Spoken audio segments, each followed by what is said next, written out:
tugas CLD dan flow diagram dengan judul pengaruh harmonisa terhadap arus netral transformasi distribusi aplikasi pada Rumah Sakit Umum Sari Mutiara Medan.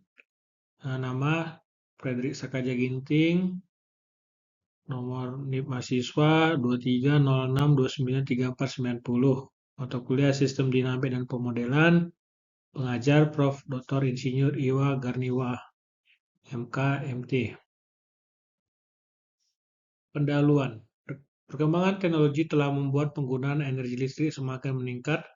Hal ini dibuktikan dengan semakin banyaknya pemakaian peralatan listrik, terutama peralatan elektronik yang terdapat pada rumah sakit.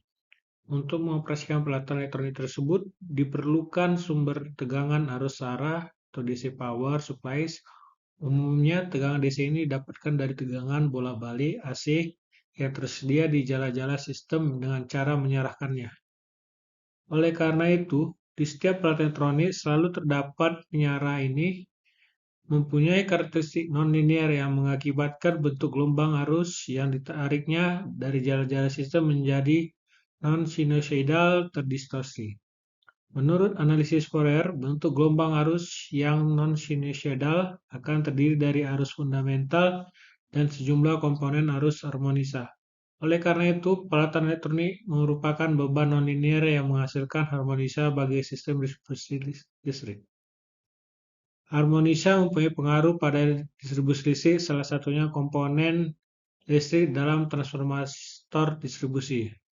Pengaruh harmonisa pada transformator distribusi lebih pada kawat netral. Dasar teorinya ini terkait dengan harmonisa, yaitu gangguan yang terjadi dalam sistem distribusi tenaga listrik yang disebabkan adanya distorsi gelombang arus dan tegangan. Distorsi gelombang arus dan tegangan ini disebabkan adanya pembentukan gelombang-gelombang dengan frekuensi kelipatan bulat dari frekuensi fundamental. Sangat penting untuk diketahui bahwa harmonisa yang dihasilkan harus dapat dibatasi dalam jumlah yang besar. Harmonisa tersebut dapat merusak peralatan listrik yang terdapat dalam sistem tenaga listrik. Nah, standar yang digunakan adalah standar dari IEEE 519 yang menyediakan panduan pembatasan harmonisa arus dan tegangan. Dan di sini dapat kita lihat tabelnya untuk standar tersebut. Hasil pengukuran. Dari hasil pengukuran terhadap fasa RST-nya diketahui bahwa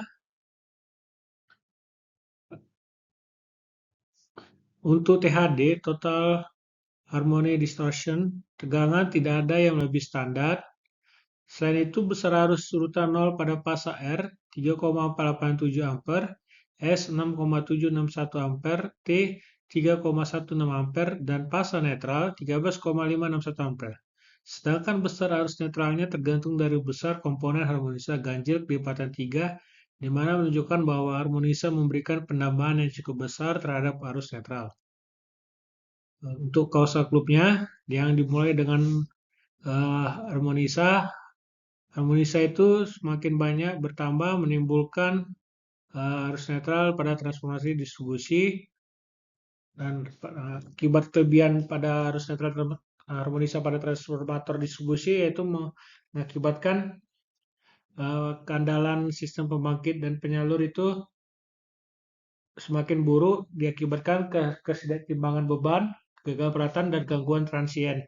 Nah, gangguan transien tersebut mengakibatkan pada sistem distribusi yang padat. Nah, sistem distribusi yang padat itu akibat dari beban-beban non-linear yang banyak karena interaksi antara berbagai peralatan elektronik dan beban listrik yang menyebabkan harmonisa.